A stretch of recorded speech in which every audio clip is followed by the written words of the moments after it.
Salut! On espère que vous allez bien. Aujourd'hui, on va vous parler de Upgrade. T'es prêt, Quentin? Toujours. Alors, c'est parti.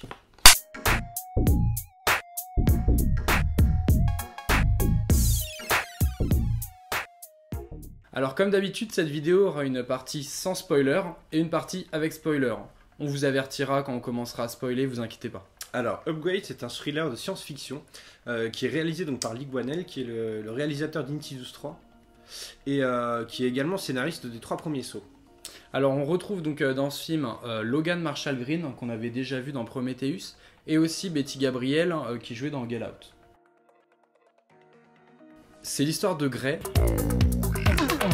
un homme en fait qui va assister au meurtre de sa femme. Il va se faire grièvement blesser et il va devenir paralysé de la tête aux pieds. Il va être approché par un inventeur qui est en train de mettre au point donc un implant qui permet de multiplier ses capacités physiques, et cet implant est doté d'une intelligence artificielle.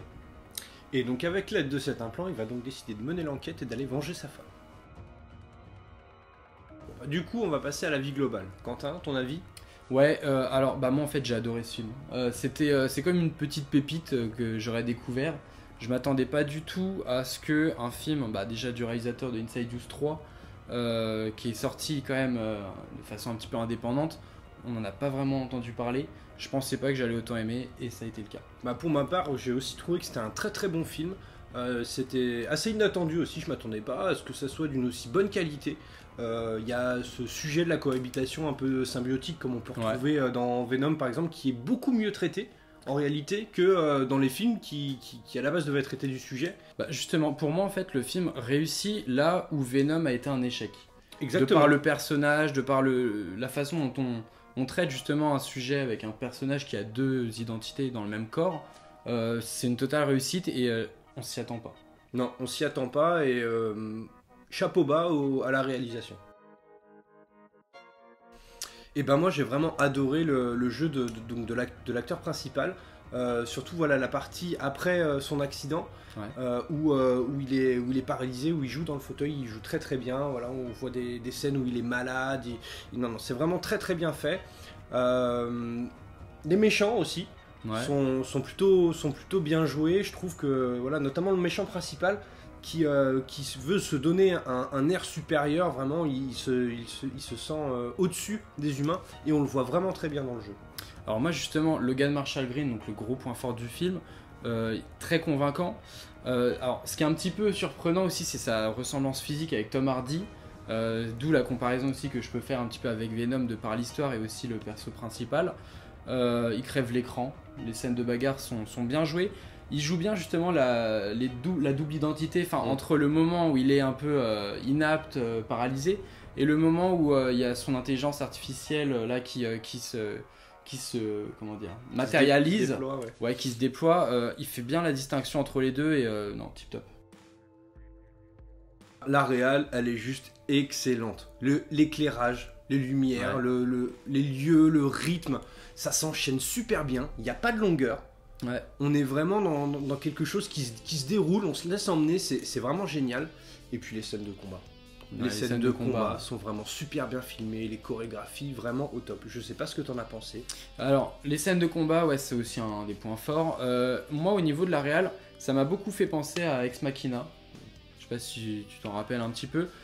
Déjà le sujet un peu lié à la robotique, à l'intelligence artificielle, et au niveau de l'environnement général du film, donc que ce soit les décors qui sont un petit peu minéraux et futuristes, et l'action la mise en scène qui était dynamique et un petit peu novatrice justement.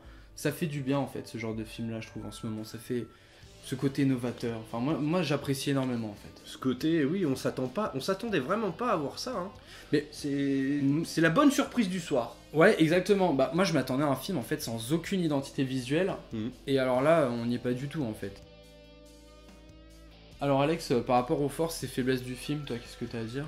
Alors des faiblesses, dans ce film-là, j'en ai pas trouvé énormément. La seule chose que je peux dire, c'est à partir du moment où le personnage principal a son implant, en fait, il a des espèces de mouvements un peu robotiques, saccadés. J'ai pas trouvé ça très bien fait, j'ai pas trouvé que ça avait un réel intérêt. Donc petit point faible là-dessus. quelques passages du scénario qui peuvent être un petit peu prévisibles, mais on n'est vraiment pas sur quelque chose qui va dénaturer le film ou vraiment le saquer. Bon après, par rapport au déplacement, c'est vrai que des fois il peut être un peu en mode Robocop. Moi perso ça m'a pas dérangé, je me suis dit que c'était peut-être aussi voulu par rapport au côté justement robotisé du gars. Ça m'a pas choqué.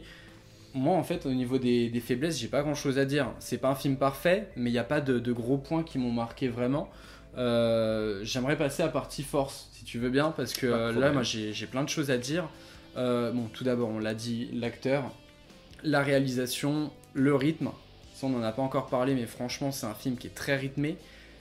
Au niveau des chorégraphies, des combats, et au niveau aussi dans la façon dont la caméra en fait se gère dans le film, alors c'est un peu bizarre dit comme ça, mais au niveau des scènes d'action, la caméra elle va un peu dans tous les sens, on a des plans qui sont retournés, enfin c'est actif tout le temps. Moi justement j'ai adoré, mais vraiment adoré pendant le film, c'était complètement jubilatoire. Voilà. Donc, si tu peux me permettre d'aller là-dessus au niveau de la caméra, c'est certes elle va bouger rapidement dans plusieurs sens, mais l'image reste nette. On comprend ce qu'on voit, ce qui est rare des fois dans certains films d'action d'aujourd'hui où les images sont complètement accélérées, on comprend plus rien ce qui se passe à l'écran.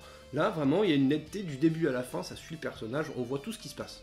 Et aussi, il y a le dénouement. Alors moi, je sais pas toi, mais moi, je l'avais vraiment pas vu arriver. Et c'est aussi une des qualités de ce film. Ça peut être à certains moments prévisible, mais la fin, pour mon côté, non. Ouais, c'est vrai que cette fin, la fin... Une bonne fin de film comme on en attend, qui retourne un peu, qui remet un dernier coup d'adrénaline au spectateur, c'est vraiment, vraiment bien fait. C'est un film au final, c'est un petit feu d'artifice, une petite pépite voilà, qui clignote un petit peu dans tous les sens. Il est vraiment génial, notamment, voilà, t'en as parlé, j'en ai parlé tout à l'heure, les scènes de combat, ça vous tient en haleine, elles sont vraiment extrêmement bien faites. Et ce qui est assez étonnant, c'est que ce film dure que 1h40. Et ce qui permet, en fait, ce film-là prend son temps sur des choses qui sont importantes. Et en même temps, il n'y a aucune longueur. On passe sur les éléments qui sont pas nécessaires à la compréhension du film.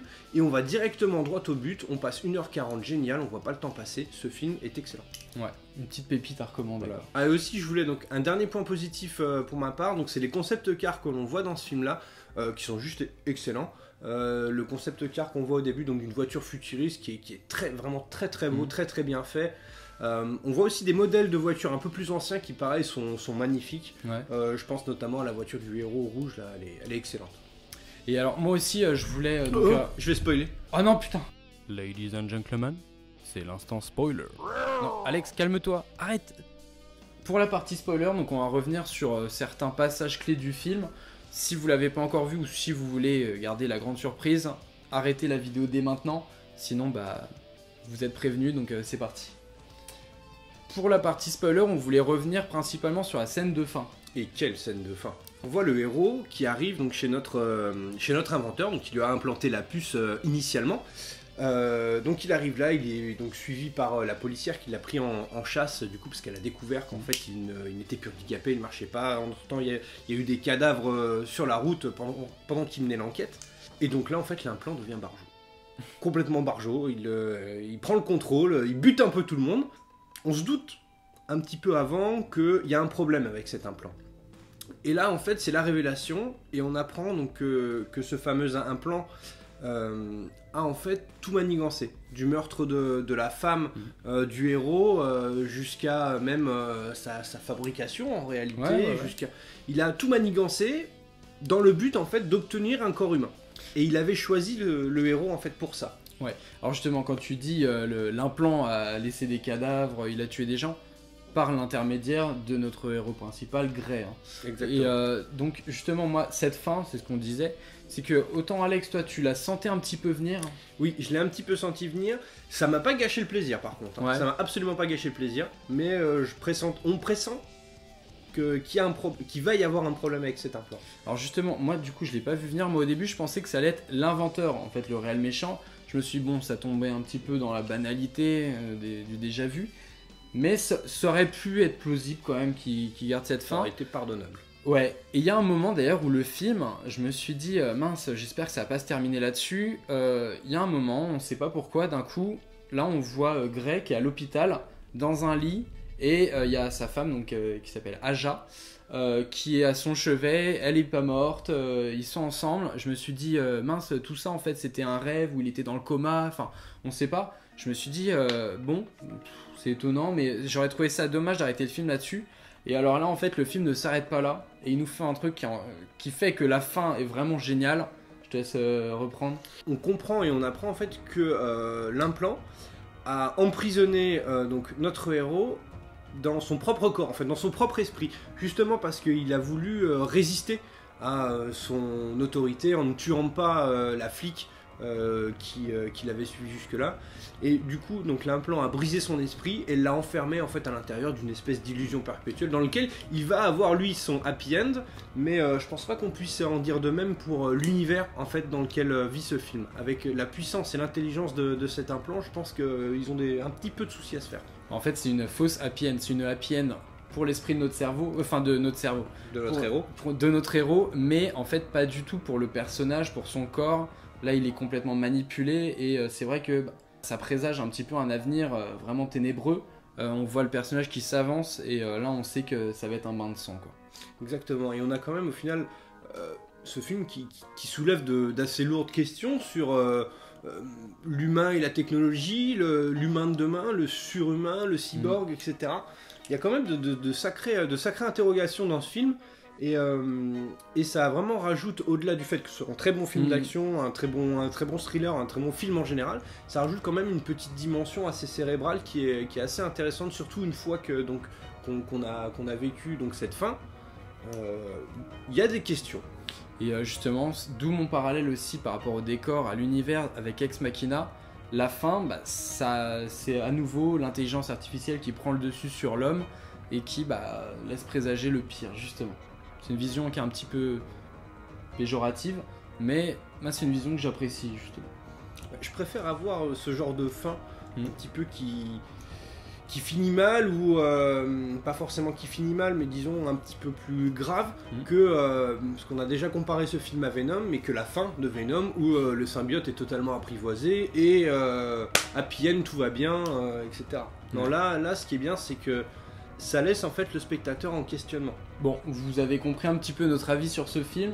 Moi je vous conseille vraiment de le regarder, c'est une pépite. Ouais, foncez le voir, vraiment n'attendez pas, allez le voir, trouvez un moyen de le regarder, il est vraiment génial, vous perdrez pas votre soirée. C'est notre mot de la fin? Oui, je pense que c'est notre mot de la fin. Ok, bon, et écoutez, on vous dit à bientôt pour une prochaine vidéo, et puis d'ici là, continuez à regarder des films. Allez, ciao ciao. Salut.